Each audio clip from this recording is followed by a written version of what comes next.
Welcome to You Can Trust Yourself with Meg and Maggie. Nothing feels as good as listening to your own voice, and each week we have conversations to help you do just that. Get comfy, grab your favorite fun drink, and let's dive into this week's episode. Hello, everyone. Welcome back to Season 4, Episode 2. We are really excited about today's episode because, as we mentioned in the first one, which, first of all, if you have listened to that one, thank you so much. Welcome back. We are so happy you are here with us. As you heard in the first episode, we are really focusing on our mission this season, like really driving home what we are here to do, which is to serve you in the best way that we can and give you all of our tools and mistakes and stories and experiences to hopefully help you along your journey of learning how to trust yourself. So today we are going to be calling this our self-trust starter pack, if you will, because in the world of self-trust, it's like, where in the actual heck does one even begin, right? Like, how do we go from struggling to trust ourselves to moving the needle towards self-trust, right? So we are packaging up all of our lessons and tools to help ourselves continue to trust ourselves. And we're kind of like giving it to you in a pretty little package with a nice little bow on it to hopefully save you some time and energy and some mistakes that we have made. I do want to say one more thing before we say hi to Maggie and we get into the episode. If you did listen to Season 4, Episode 1, which we hope you have, if you haven't gone back, go back and listen to it. But we would love to ask, we are trying to grow the show this season. And so if you could please give us a 5-star rating, leave a review, share an episode with a friend just by, simply sharing it through a text message or through social media, whatever it may be. And then on the apps themselves, like Apple and Spotify, if you can hit the follow button, it's usually in the top right-hand corner. It can show up as follow or a little plus sign. That just really helps our show grow and helps us be able to keep, doing what we do and, share the trustees circle beyond our community. So thank you. But Maggie, welcome to episode 2. Hi, I'm so happy to be here. This is a fun episode. We were really giddy planning this episode, so we're really excited to dive into this. And so, Maggie, can you start with sharing with us all why we are talking about the self-trust starter pack? Absolutely. So we were having a lovely conversation before we hit record, as we usually do. And we were talking about how challenging it can be to trust ourselves and make decisions that we are happy with when our emotions are high, right? And this can be positive emotions. This can be not so positive emotions, right? It goes on both ends of the spectrum. And when our emotions are elevated, first of all, there's nothing wrong with our emotions being elevated. This is a normal human experience. And when we're in that state, it can be more challenging to hear ourselves, to hear our inner voice, hear our intuition, hear what is actually the right decision for us to make at that time. And so if we don't have practice, which is one of the P's that we're going to be talking about today, if we don't have practice trusting ourselves in moments where our emotions are not heightened, then we can't expect ourselves to do a good job when our emotions are heightened too, right? And so we wanted to start this episode and talk about the self-trust starter pack because these are tangible things that we can do now. Like, you could literally start them right now to help you build and cultivate and nurture self-trust. So that way, when you are in more difficult moments, you have more of an ability to do it, right? And we can't expect ourselves to do a really good job when life is hard if we don't practice when life is like, quote unquote, easier, right? The stakes aren't as high. So what we did was we came up with 3 principles, and we're both using a lot of P words to go along with all of these Ps. I'm really liking it. But 3 principles, 3 Ps that you can start implementing that are really basic to, I feel like foundational is a better word than basic. They're not basic, but they're foundational to cultivating self-trust and being able Trust. to trust ourselves. Do you want to Yes. introduce them or would you like me to? I want to introduce them, and then if you want to share more about them. First of all, I'm so happy that we're doing this episode because it's one that a lot of times when we hear like great concepts, right, in books, in podcasts, on YouTube, or wherever it may be, right, wherever you hear like these concepts that you're like, yeah, that's freaking awesome. I want to do some of that, right? It's usually like there's some planning that goes into it. There's some investing that goes into it. There's some money that goes at it, right? That's a common thing that happens. What I love about this episode is that it's none of that. You don't really need to plan any of this. You don't need to take out your wallet right now, right? Like you need to just hear these three P's, these three principles are three golden rules that we have condensed down for you to give you the essentials of beginning to form a relationship with yourself and nurture self-trust. And so I just wanted to say that as like a side note of like, freaking love an easy thing. Don't you just love something easy? I'm sorry. Yes. Life is hard enough. I don't have Yes. time to put more hardness into my life. Okay. I need easy. Give me a shortcut. Like I'm all about taking the easier road. Sometimes hard is great. Um, but for the most part, for consistency, give me something that I can practice and have fun with. So speaking of the three P's in practice, can you tell us what each of them are and a little synopsis of what each of our three P's or golden rules mean? And then we can kind of go from there with you all trustees and break it down for you. Yeah, we'll dive super deep into each one, but we're going to do just a little overview right now. So, the first one is practice. And practice is very important because I love sports analogies. If you've been here for a while, you know that. But if you're new, I love sports. I coach sports. I play sports, and we get a lot of sports analogies on this podcast. But if you were playing a sport, you would not expect yourself to go into a game and perform to the best of your ability if you didn't spend any time practicing, right? If you didn't spend any time making mistakes, having trial and error, learning, trying something new, figuring out what works really well for you, you wouldn't expect that, right? You have to practice. And the same thing goes for cultivating self-trust. So we have to give ourselves permission to practice, to start over, to see how we feel with things. And reflection really goes in with that one as well. So that's the first one. The second P is pause. And there is a quote that I love that I'm going to butcher because I should have wrote it down before we started recording and I didn't. But it is something along the lines of the moment between stimulus and response is where our power lies. And if we can give ourselves the opportunity to pause before we respond/react, then we are giving ourselves the opportunity to tap into hearing ourselves. So that's the second one, is pause. And the third one is presence. And this really comes down to being in the moment, being where your feet are. And we can only really do that if we purposely cultivate and create space and give ourselves alone time. So those are the three P's that go into our self-trust starter pack and a little overview on each of them. First of all, those three P's are from blood, sweat, and years of Maggie and I figuring out what the heck it means to begin to trust yourself. So I love that they're coming to you all, the trustees, in such a pretty bow-tied way. For me, they Literally, came with like, like tears and oh my, I can't even like, it's just so much, just so much.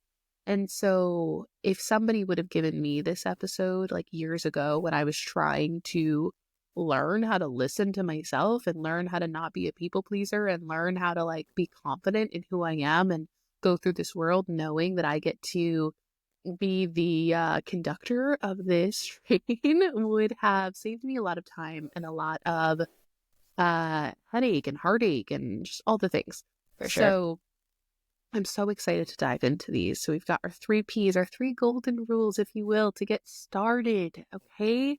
Today, any of them, pick what feels good and try from there. So let's go into detail now to really give our trustees the examples and the almost like freedom to be able to almost like play. We're using a lot of P words today. I There's don't know so why. many. It's A lot amazing. of P words are happening here. Love a With good the ability alliteration. to like take one of the concepts that we talk about and freaking play with it. Have some fun with it. That is one thing that I will say before we get into the detail. There is going to be so much trial and error in life.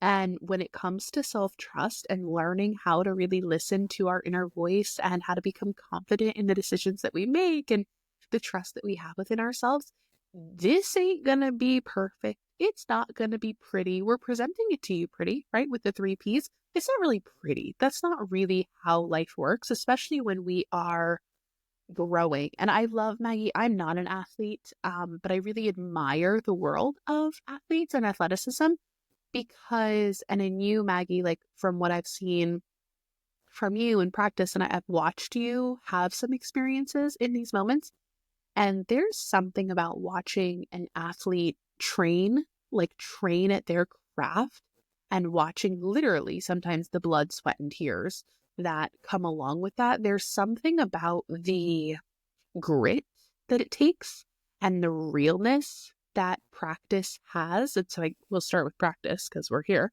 And it's the first P that we listed. There's something so inspiring to me about watching someone be in the ring of life. And this is making me think Brene Brown, who is one of my favorite authors and speakers. She has amazing content, so please go check her out. But Brene Brown talks about that a lot of like, if you're in the ring of life, like down in the pits of life, getting knocked around and thrown around and chewed up and spit out and still standing and trying again, you are in life, right? And the spectators who have any judgment towards that, if you're not in the ring with the people who are actively trying to design their lives, this is the community where you will find the freedom for that. So if you don't find that in your everyday life, here you are with our podcast group, and we are doing that. We are actively in the freaking hardness of life with you, and practice is a huge part of that. So Maggie, can you start to shed some light and some detail on what implementing practice can look like in terms of self-trust? Yeah, absolutely. Before we move on, I did just want to mention that concept that Brene Brown talks about a lot. It stems from Teddy Roosevelt's The Man in the Arena. So if anyone wants to go look that up, you'll probably want to run through a brick wall after you listen to it, if you listen to the guy with the really deep voice reading it. But anyway, and that's one of Cause's like favorite quotes or, like, Yeah, uh, concept. yeah, concepts. Anyway, what does practicing self-trust really look like? Like, what does this concept of practice really look like? I think that it can look different for different people and in different seasons of life. It's not something that is always going to look the same. And the reason why I say that is because it has evolved for me, right? It has evolved. What I practice now is different than what I have practiced in the past. And so that's something that's important to recognize, is that you will start to master things. Just like sports, it's literally the same. So we're playing basketball. You can dribble with your right hand. Great. Now we got to go to the left. Now we got to do crossovers. You got to move on, And so that the same thing applies here. But one of the biggest things for me that is really important when it comes to practice is the concept of reflection. So that's really what I would like to talk about in terms of practice. And then I'm curious to hear like which part of it really stands out the most to you. But if I'm doing something and I'm not taking the time to evaluate how it made me feel, what the result of it was, if how it made me feel and the result that I got are aligned with my desired outcome, if I'm not taking the time to reflect on any of those things, then it's not that what I did was useless, but it was halfway useless, right? Because I have no idea whether or not I should be doing that thing again. If it's helping me, if it's hurting me, if it's helping me grow, if it's not helping me grow, right? So for me, no matter what the actual practice is, it's important to be intentional about paying attention to the outcome, right? Paying attention to how did I feel after I made that decision? What were the variables that were going on here, right? Like what was the circumstance and what did I choose? And then what happened? What was the result? And if we can take time to reflect on those things, then we can start to play around with, okay, I said yes to that event. And then I, that didn't make me feel very good. I actually didn't want to go. Now I can say, well, was it the environment that I didn't like? Was it the people that I didn't like really feel great around? Was it the time of day? Was it the time of my menstrual cycle? Did I eat enough food? Like there's so many variables, right? And we can start to then figure out, okay, what is my ideal scenario here? And then how do I adjust moving forward, right? And you have to give yourself permission to make a decision and not like the outcome and come back and try again next time in order to ever get anywhere with being able to trust yourself, right? Because if you don't know what variables need to be in what situations for you to enjoy yourself, or like if you don't know the answer, if the answer is yes or no, you have to pick one, you have to try, and then you have to evaluate, right? You have to reflect and say, I made the right decision or I didn't make the right decision, so then I can do it again. And that's where that self-trust comes from. It doesn't just magically appear. It comes from being okay with making the wrong decision, with failing, right? If you want to look at it that way, and then trying again. And then eventually you say, oh, I trust myself. But it's really like a compilation of information, right? That's Yes. really, I think, what practice gives you when it comes to Mhm. self-trust. Mhm. I love that you really highlighted the reflection piece because you are, I would call you a master at that at this point.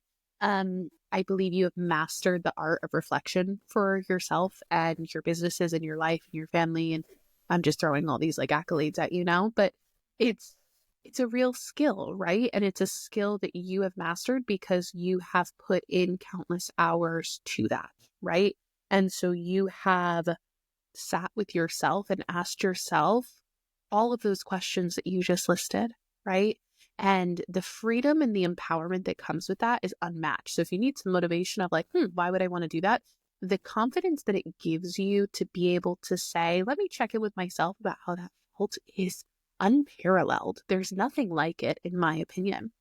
And so as we keep talking about practice, what you said to Maggie is another really important takeaway that we have to be okay with knowing that we are going to make the quote unquote wrong decision.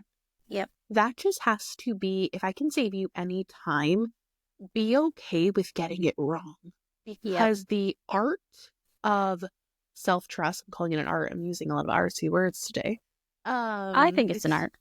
it's the theater version of me who wants to make everything very artistic, if you will. Um, it is something that we have to be okay with the outcome of something not sitting right. Because for so long, and this is why I love that our three Ps are coming to you like this in a handy dandy podcast episode. I learned for so many years that I think I just fought um being wrong or getting something wrong, that it hindered my growth of being able to be confident in myself because I was so concerned with like failing or doing it quote unquote wrong. It took up so much of my mental energy that I just wish I would have had that time. Like how much more free space would I would have had? How much more downtime would I would have had? How much more, creative endeavors would I, who knows, right? And so if I can save you time and emotion and all of the things, we're going to. And with practice, what I want to say about that, it goes along with the reflection, but in practice in general, there is something that is really freeing about knowing that I get to practice this life how I want to, right? Like that in and of itself, that concept of I'm here for me and my desires and community and family and friends and people around me, I get to practice how I want to show up in this world. And that gives me joy and hope and freedom that when we get it wrong, we have the chance to do it again. And even if we did do it wrong, of course we're going to. That's just life. I like to use that language a lot. Of course I'm going to mess up. Of course, I'm human. Of course I'm going to make a decision and feel yucky about it and go from there. I'll give you a real practical example of self-trust recently. This is a small, more silly example, but it applies and it'll make sense for you trustees listening. I can't tell you how many times I have booked early morning workout classes and then wanted to cancel them that morning. I have learned through evidence I don't want to go to early classes anymore. There was a time and space for that in different seasons, and I used to do it, and it was beautiful. I have learned now that I don't want to get out of my bed until the sun comes up. I still have to sometimes, but I shouldn't say out of my bed. I don't want to leave my home until there's sunlight. That's just, I don't need to right now, so why am I forcing myself to? Right? And so it's little things like that. I had to make that quote unquote wrong decision for myself so many times until I learned, Meg, just stop booking the freaking morning class. You've learned that you don't want to leave the house before the sun comes up. Stop booking the 7 a.m. class. Right? And so that's a silly example, but that practice, if I didn't have that practice of, like I said, quote unquote, doing it wrong, I wouldn't have the learned experience and self-trust of, okay, let's try something else. That gives me freedom and empowerment. So that's a lot on practice. Do you have anything else you want to add to practice, Maggie, before we go to the next key? Yeah, I do have one more thing, and then we'll transition into pause. When you see someone who looks very confident in themselves and it looks like they always know what to do and say, and they are always getting it right, like for themselves, it's because they're not afraid to get it wrong. It's because they choose to reflect on what they have done and how it made them feel and what the outcome was. And it's because you're like, oh my God, that person trusts themselves so much. It's because they're not afraid of those things. And what happens when we are afraid to fail, or we are afraid to make the wrong decision, or we say the first time we get something wrong, we then say, oh, well, that thing's just not for me, right? If we go down that rabbit hole, then we get stuck there. And then it creates a barrier of not being able to trust ourselves. I personally believe that practice it's required. Like giving yourself that permission and reflecting and doing it again, getting up and doing it again is required to cultivate self-trust. The other two, I think that they are also highly recommended, and you might be able to wiggle a little bit around them. But this one, I think if you are unwilling to get it wrong, if you're unwilling to give yourself the opportunity to try again, you're going to create a barrier, and you're always going to say that's for them and it's not for me. And that's not the truth. It is for everyone. I'm so happy you added that one little last thing, because that one little last thing is such a big thing. Yeah. It's such a big thing. Can you speak more? I just think it's really valuable. And I think it's a very common mindset that a lot of people have, and I have had in the past. I've been in seasons where I've had it. It's not for me, it's for them. And can you speak? I'm putting you on the spot here, but I know you can handle it. Can you speak to the trustees of what that means and what that mindset can look like, and how it can become a barrier to getting the things that you do desire? Yeah. I'll give a relevant example. It kind of has to do with something outside of me, but is directly related to my perceived capabilities. So I'm trying to learn about investing right now, like money.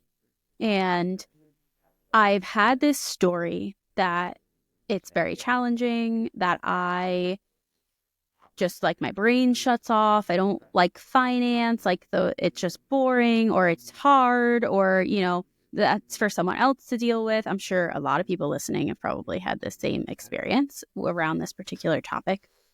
And what I had been doing was I was creating this story that said, they can do that and I can't. I'm not good at that. And you know what I didn't even do yet? Try. Didn't even try, not once. Didn't even try to learn anything, not one time. Didn't even find any information. And I just created this idea that I didn't like it and I wasn't good at it and it was hard. And yesterday, this is like so relevant because I'm actively working on this right now. Yesterday, I found a podcast to listen to. It was just like it was from like 2021 and it was geared towards people in Australia. But the concept of investing, they're universal, you know? And so I found this podcast. It was hosted by a journalist and she was interviewing different people on investing and it was geared towards women. And there's just 3 episodes. And I only listened to the first one yesterday. I listened to the first episode. And after like this episode is going on, they're talking about like these 4 different types of investments, blah, blah, blah, blah, blah. And I was like, you're going to tell me this whole entire time that there was only 4 things I needed to know? The whole time. I created this whole story that this is too hard for me. I don't like it. Oh, blah. And there's only 4 things I needed to know. Are you joking? Right? And so I think that it's super relevant to me because I had that story of like, that's for them. That's not for me. I can't be good at that. And then once I stuck my toe in, I realized, wait a second, this is not as hard as I thought. Wait a second, if I get this wrong, it's okay. I can try it again. It's not the end of the world. And that barrier dropped. Immediately it dropped. I said, oh, that can be for me. And now I've listened to one podcast. I'm no expert on investing, but I feel more confident in learning more, in actually taking action because I decided to stop listening to that story and to take the next step, right? And I could have never changed that story. I could have listened to it forever because that's a very common story. You hear it from a lot of places outside of you. A lot of people reiterate that investing is hard. So it's easy to buy into that. And I could have kept that. I could have kept it forever. I could have said, cause this is your thing. Like, I don't want to deal with it. And I chose not to do that because I'm not afraid to not know. I'm not afraid to have to learn something new. I'm not afraid to be wrong or to get it wrong. And I'm curious. And I decided I'm not going to let this take control of me anymore. I'm going to learn about it. And you know what? It's going to be a lot easier than I thought. I just know it. I know it's going to because that's what I learned after listening to one podcast episode. And I think that story really it describes a lot of people in a lot of different situations. And I think it really shows the wall that gets put up and how powerful we think that wall is. And in reality, it's pretty easy to take down if you just try. And it doesn't have to, like anything that you feel like is not for you. I just don't think that that's the truth. I really don't. I love that you shared that. And thank you for sharing such an in the moment, real experience that you're having with me and the trustees of those walls can feel so big, right? That they can feel, especially if they come from, like you said, Maggie, narratives that we've heard, stories that we've heard societally.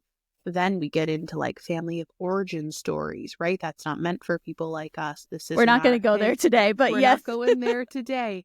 But those walls can feel so big. And what you're saying, I almost picture it more of like a little knock of like, I've always been told that door wasn't for me, but what if I just knock? Right? Yep. I can even knock and then run away. You're good. Knock and run away. I can ding dong ditch this shit if I want to. I can just try by giving a little knock on a door that I thought wasn't for me. And that is what the art of practice is all about. It's practicing the knock, opening the door, slowly going back to doing the things and making the decisions when we know it's not going to be perfect and we know it's probably going to be messy. And that is the freaking stuff. Oh, that was so good. Okay. Next P, we are moving into pause. Yes, we are. Our second P of pause is really a concept that we've actually talked about before. Can you recall, Maggie, what that episode was where we talked? It was one, I remember listening back to it after we had put it up. But it was one of our episodes where we were talking about like making decisions around like family gatherings and holidays and putting like pause into effect. Was it from season 3 or you mean like in the past? 3. I'm assuming it was the number 93, protecting your own peace, how to have the holiday you desire. Yes. And so we've mentioned in a couple episodes too where we've talked about the power in the pause, if you will. Um, Pause is something that we can call upon all the freaking time, whenever we need it. It is also, in my opinion, I know you said, Maggie, this may be one you can do without. I think you can. I think people can get away with not using it. I, however, find that for myself, it's essential. It's a Same. need. It's a need for me that I have. And that's because my energy is needed elsewhere, right? So I need, oh, Maggie's in the I'm sunshine. not sure what happened. It I'm doesn't gonna look bad. I turn think there's just myself. a strong sun ray There we on go. your beautiful face. Um, the pause for me is essential because I am needed in other places, right? Yes. People need me, clients need me, other clinicians need me, my co-host over here needs me, my husband, my family, my friends, my dogs. I am, like most of us, being pulled in different directions, right? And that is a beautiful thing. I'm really grateful for that because that means that I have people and connection, right? When we're needed somewhere, it means we typically have a connection. Therefore, that also comes with the flip side of things of requests and invites and decisions that need to be made that are not just within ourselves, right? They're sometimes connected to another person. Because when you have connection, you also typically have a bond or a tie, right? Seen or unseen. And it is something that typically requires decisions and requires attention, and it requires us to show up in relation with another thing, right? And so that pause is my everything. Because if I didn't have that pause, if I went all the time and just said, yes, sure, no, maybe, da da da, and I just gave answers or I participated in things, but I didn't give myself any time to hit pause and say, what the heck do you want, Meg? I don't know where I would end up. Now, this pause, and Maggie, you can speak to it more too. It doesn't need to be this long, like, hey, I'll get back to you in 2 to 3 business days. It doesn't need to be something that's like extremely rehearsed or super, I don't know, fancy or high maintenance. It can simply sometimes be a moment for myself of just looking inward for a few seconds, feeling around for what feels right for you right now, Meg. Now, that in and of itself, the art of going into yourself and asking yourself those questions comes from practice. This is kind of like a part Tie it two. right back in. Tie it right back in. It takes practice to be able to go and check in with yourself and say, how does that feel, right? We get that through experience, and we get that through, like Maggie said, the art of reflection of how did that feel last time? How will that help my decision this time? Or does it dissuade me from something, whatever it may be? So when I think of pause, sometimes it really requires that elaborate necessity of reflection and thinking and time and space. And other times for me, it's a simple 10-second, Meg, what sounds more appealing for you right now for lunch? What does your body need? What are you craving? Right? And so the pause for me can be as fancy and drawn out and a bubble bath full of candles style reflection of pause. And it can also just be a quick check in with myself and my desires. And I love that I have the space for everything in between of that. What does pause look like for you, Maggie? I love that too. I love how you describe the nuance and the difference, right? It can look different all the time. For me, the way that I use it most tangibly is in those quick moments where, like, you ask me question, I need to answer, right? Yay. And where I pause is between the question and the answer, between the stimulus and the response. So it doesn't even have to be verbal, right? Something can happen that makes me feel frustrated, right? Like, let's say, for example, currently my dogs are all sleeping in my office, but sometimes they start going crazy during podcast episodes, right? Or they're outside and they open the door and want to come in. And if I heard them open the door right now, I would get frustrated and I would want to like get up, maybe like be like, And what I would need to do in that situation is take a deep breath before I respond. So the stimulus is them opening the door. My response, I get to choose what it is. And the only way I get to choose is if I pause before I respond, right? So you get to choose how I kind of like to look at it. I don't think these are the exact definitions, but this is kind of how I look at it. If I don't pause, I'm going to react. If I do pause, I get to respond. And so for me, that's how I most tangibly use the pause is in those like short moments. And what I usually do, like physically do to, I guess, like initiate like the pause is take a deep breath. So that's what I usually do is I'll take a deep breath because it grounds me, connects me back to my body. And then that's kind of my trigger to be like, you get to choose how you respond right now. You don't have to just react. And then whatever happens next gets to be my choice. When I don't do that, that's when I'm usually frustrated with how I reacted. Because the reaction is something that is coming from, like you're talking about, like, your family and like your past history and like all that type of stuff. Reactions are trained super long ago, right? Like how I learned to react to something is not the same as how I want to choose to respond to it. So that pause is crucial for me to feel satisfied and happy in how I am living my life. But it also, I feel like it helps me cultivate self-trust because I'm saying to myself, you know what's best for you right now in the inside. It's not on the outside because I kind of correlate like the outside to that reaction, and the inside is the response. And you know what's best for yourself, and I'm going to give you the opportunity to find it, even though it's probably not going to come out as like what initially would come out. It will if you give yourself the chance to look, and that's kind of how I tangibly use the pause. And I've gotten better at it only because of practice. I love the wording, the language around giving yourself the permission to do the pause. I want to add on to that, and I'm going to add on to it with a very also in real time experience. Actually happened this morning, that much of real time that Perfect. really connects to this. But the pause of giving yourself the permission to pause also really needs to go hand in hand with advocating for yourself to have that pause, even Yes, when it it's not does. common. Yep. The unfortunate thing, as of society as a whole, and I'm assuming here this is not like grounded in research or anything, it is not super common language yet, unfortunately, to have people say, hey, let me get back to you. I need a minute to really sit with myself and see how that feels for me.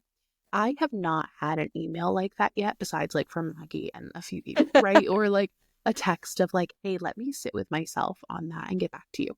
That's not common language yet. Unfortunately, I believe that we would have I think it would help make the world a little bit of a better place if we all trusted ourselves. Hence why we show up here and have our podcast and spread that message of how beautiful life can be when we design it ourselves and we lean into our own intuition to do that. So I say the advocacy piece of we have to be the ones who, as uncomfortable and as awkward and as weird as it can feel, we gotta freaking try because we just gotta move that needle a little bit. And sometimes we have to move the needle within our own immediate little circles, right? So I'm gonna give you an example of today. I was with my husband this morning and we had an appointment at the DMV. Super fun. Yay. Right? We are changing our licenses. I needed to do a name change for my married name, blah, blah. So set up the appointment, and we had set up an initial appointment a week ago. There was a snowstorm, couldn't go. Nothing was available. So I go back in and I reschedule it for today, right? And so I'm like, okay, let's do this. There's a little bit of pressure on this because I have to sit for an exam in a month from now for my therapy exam, blah, blah, blah. And my new license needs to be consistent with my new name, right? So there's a little bit of like pressure here. I want to create the scenario for you. So I'm doing all the quote unquote responsible things. I make the appointment. We show up early, have all the documents, blah, blah, blah. We get there and the woman says, our system has been down since this morning. You can't get done what you need to get done today. So I am immediately in my head going into, oh no, like this isn't good, right? Like I need to get this done. Their system is down, blah, blah. So I immediately go into, well, is there an anticipated time of when it should be back up? Like, is it worth it to wait a little while? Being very kind and friendly still, like there's uh no craziness happening, right? And she says it's been down since this morning. We don't know. Um, you're welcome to wait. But at that point, there were a bunch of people there, and that didn't feel like the right decision.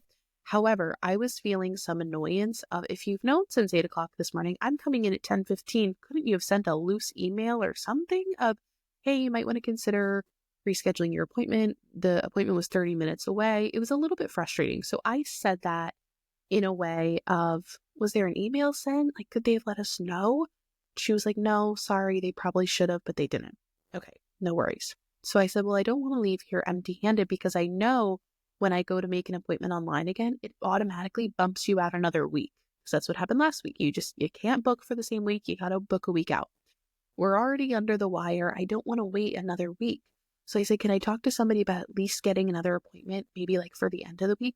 No, sorry, only online.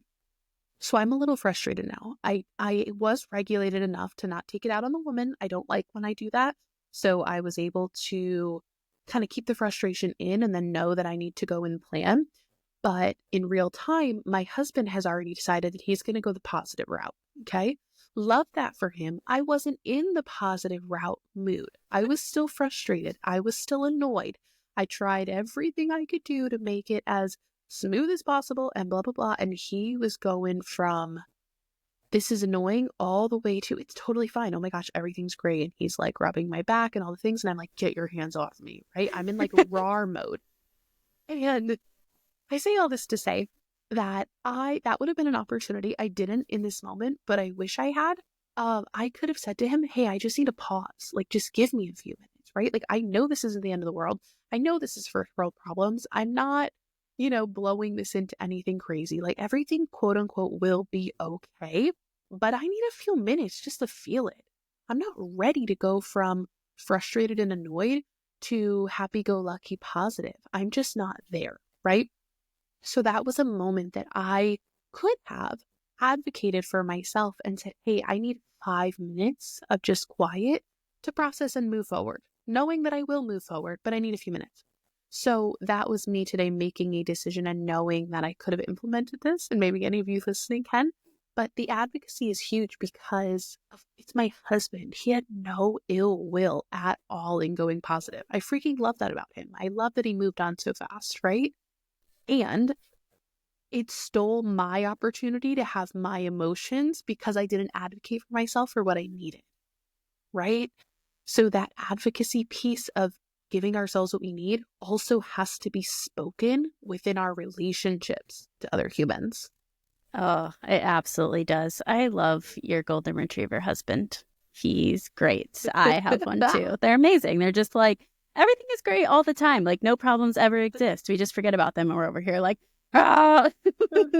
um, but that is so true. And I feel like this is a whole other episode we could have, but we expect other people to be in our brain with us and just like know what we're experiencing, right?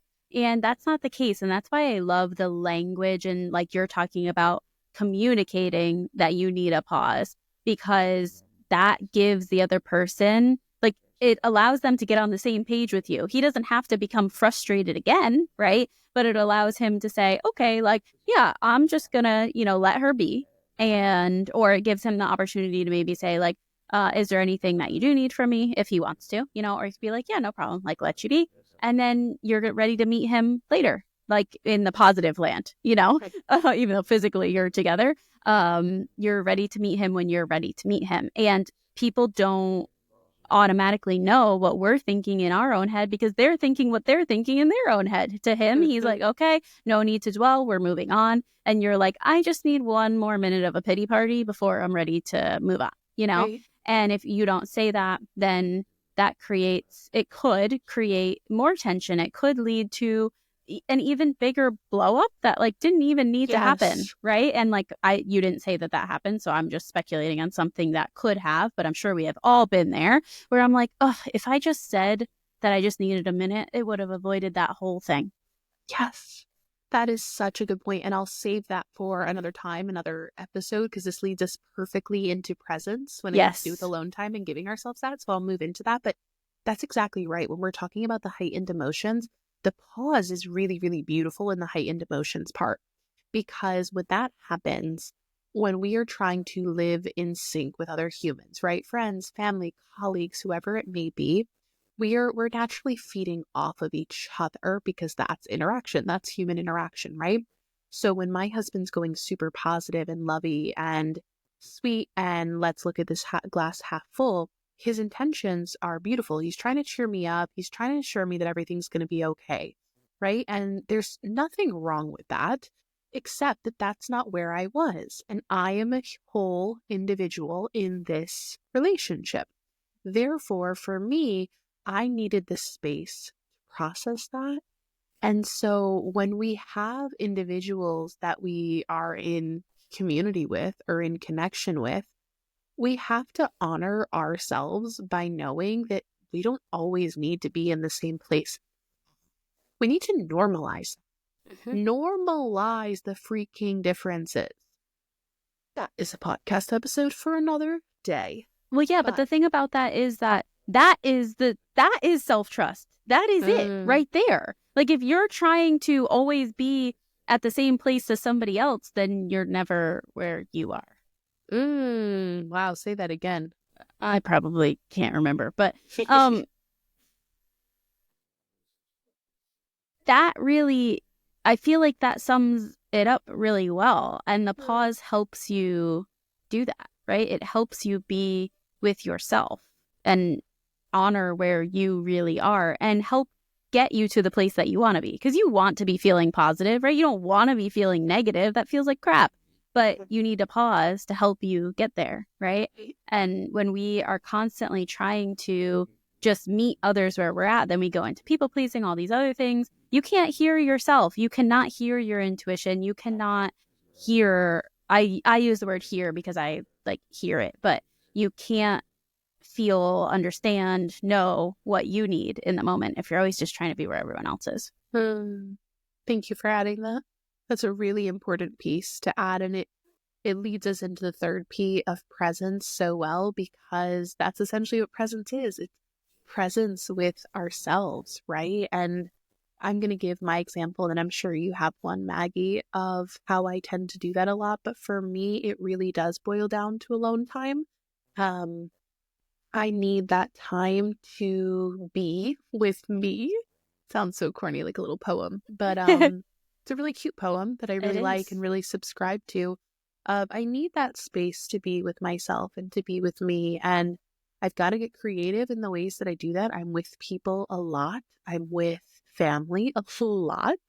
I'm plugged in a lot, whether it be through the podcast or therapy or whatever it may be. I'm tuned in with other humans quite often. And it's really, really beautiful. However, it becomes really not beautiful as soon as I don't have enough alone time for myself. I start to resent all those beautiful humans. So, talk Yes. about not being positive. I'll go really fast to being like, I don't like any of you, right? I don't Mm-hmm. like any of you, which couldn't be farthest from the truth. I love my humans and the people that are around me. But if I don't have alone time, yeah, I can go real sour real fast. So it's something that is very, very crucial for me. And it has had to become creative for me. And so some of the ways I'm just going to list these off because it feels like, well, why not? Why not give you some practical ways? Um, my exercises, like my exercise classes, have become very healing for me because I do them alone. I do them in community with others, but I don't really need to talk to anybody. We're just there vibing together, listening to music and exercising. And that has become a really great place for me to be amongst people, but not be turned on amongst people. That sounded weird. I'm not getting turned on by people. I meant like, when you feel like you're kind of like quote unquote on, like you have to be present and performative with people, Performative is the Yes. wrong word too, but It it's not though. it's not. It's It is. not. Yeah, that's a Yeah. weird one. It's you're on, you're there, you're ready to engage, right? In Hmm. my workout classes, I'm not. I'm just there to participate, and I don't have to be necessarily engaged in conversation and energy and things like that. Another way that I've been doing it is I've been having a very elaborate shower routine. I don't know what's going on, but I have put a candle in the shower on my shelf, and I am really just like having some fun in there. I bring my iPad in there now too. Sometimes I watch a show by myself in there while I shower. It's really been a fantastic experience for me. Wait. I Uh, have a question. Do you light yes. the candle? Yeah. But how does it not go out in the shower? So I love it. I need So to know. so my shower's like this. If you're watching on YouTube, here we go. Rectangle, right? It's like a rectangle one. The faucet's here, like the shower's coming out here, but Uh-huh. the shelf is way on the far end. So the Okay. water doesn't reach the Okay. shower. And I bought the acrylic shelves like to stick on the wall. So it's a whole wall of Oh. shelf that has a candle and then iPad and then all my fun masks and hair products and face washes and blah blah. And it has been a real delight, let me tell you, because no one come my husband tries to come in sometimes, but other than that, nobody bothers me in the shower. Yeah, It's the that's perfect nice. place to go and unwind and be alone with myself. And that tells you how desperate I am for alone time that I'm making my shower like an oasis. But hey, it is an affordable way to have a little escape, let me tell you. Yeah, I like that. I don't think I have a shelf that would allow me to put a candle in my shower, but maybe I could put one I'll up. send you the link to Yeah, Amazon. they'll have to stick it on there. Um, I love that. I think that for me, alone time also is the thing that helps me practice presence because Mm. I strive to be present as much as possible, right? Even when I am like plugged into technology or working or having conversation whatever, I strive to be in the moment of whatever it is that I'm doing. And for me that looks like not worrying about the future, not ruminating about the past. And if I can just be here, then I feel like I've accomplished my goal of presence, right? And it's only when I am here in the present moment that I can then trust myself.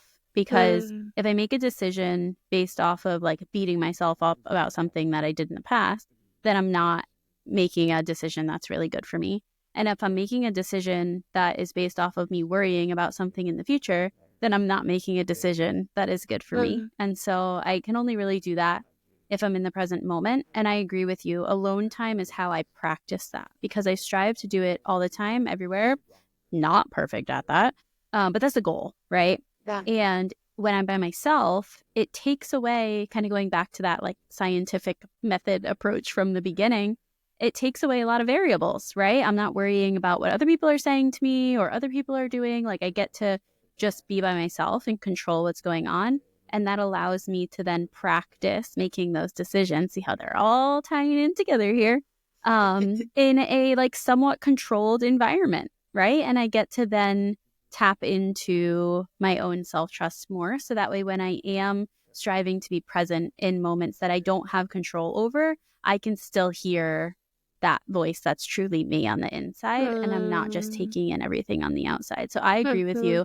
I think alone time is the biggest, it's like the biggest tangible tool that I use to cultivate it. Yes. And you said this, I believe it was last episode, Maggie, and I'm so happy that you pointed it out to the trustees because it's something that I'm actively working on and have been actively working on is being in the present is it's a very interesting thing that I experience because being a therapist in training, I am the most present with my clients and I'm actually really good at it. Like I'm Yeah. not even to like toot my own horn, like, but toot toot. Like I am present with my clients. Like the world melts away and I am there with them. I am there for them and them alone. And it is a beautiful place that I get to go to when I engage in a therapeutic session with a client, right? Pull me out into my own life, my own here presence.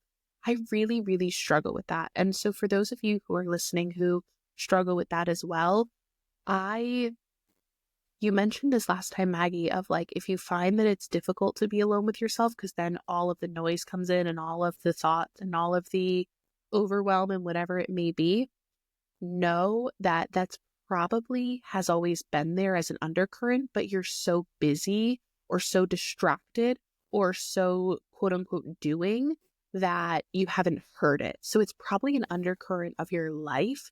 And I know that it is for me at different seasons. It can be really, really, really overwhelming. And I'm going to go super vulnerable, extremely painful at times when I'm in a very anxious season. Because all I want to do is run away and run out of my own skin. And those of you who have struggled with anxiety, you know what I'm describing of like the feeling of wanting to escape your own mind and escape your own skin is a devastating feeling that I don't take lightly. And it is one that if you are in that place, like you are, I know we always say this, but like truly, truly not alone. And please reach out to us, like if you need resources or, you know, ideas on how to help with that, because that is my heart is there with you, like truly. And so tying in full of peas again, the practice of being with ourselves, if we've been living in that state of distracting to not deal with the noises and the anxiety and the emotions, give yourself grace and time to know that be with yourself for 30 seconds. I don't care if you have to set a timer on your phone. I think you may have said that last time, Maggie, on the episode too. Like, don't feel weird to set a freaking timer and read a little mantra to yourself of, I'm going to feel this uncomfortable shit for 1 minute. Because guess what? When you go to do it again tomorrow for 1:10, it's going to help. That practice is going to help. And you're going to build that muscle and that ability to be with yourself. And we've got to be with ourselves to get to the trusting of ourselves part, right? So we have to get through that mud to start to like, I'm not saying it's sunshine and rainbows over here because it's not. However, it's easier to call upon what we need to help ourselves when we're in that place of trust.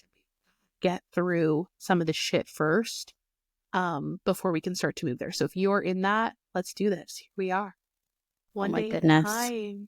Meg, that was incredible. I cannot wait to go back and listen to that monologue that you just gifted everyone.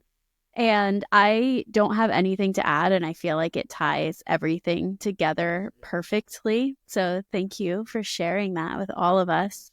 I really think it ties together the 3 Ps, which I'll just run down one more time for you, just in case you haven't heard them enough yet. Starter pack. First one, Starter pack. Starter pack. The self-trust starter pack. 3 Ps you can start implementing now. First one, practice. Second one, pause. Third one, presence. Let us know how this episode has impacted you and what you have started to implement. Find us on social media. You can still find us on TikTok. Let's hope it doesn't go away, I think. You can find us on Instagram, Facebook, and YouTube. Let us know. Yeah, let us know. Yeah. We are so happy that you're here with us, and we can't wait to see you next week.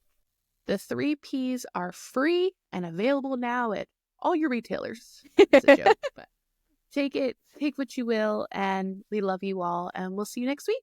Bye, everyone. Bye. Thank you for joining us on another episode of You Can Trust Yourself with Meg and Maggie.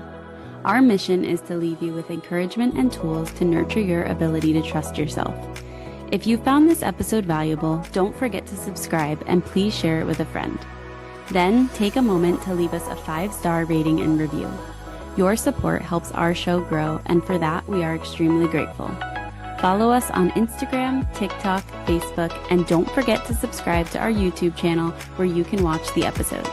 Till next week, lots of trust and love, Meg and Maggie.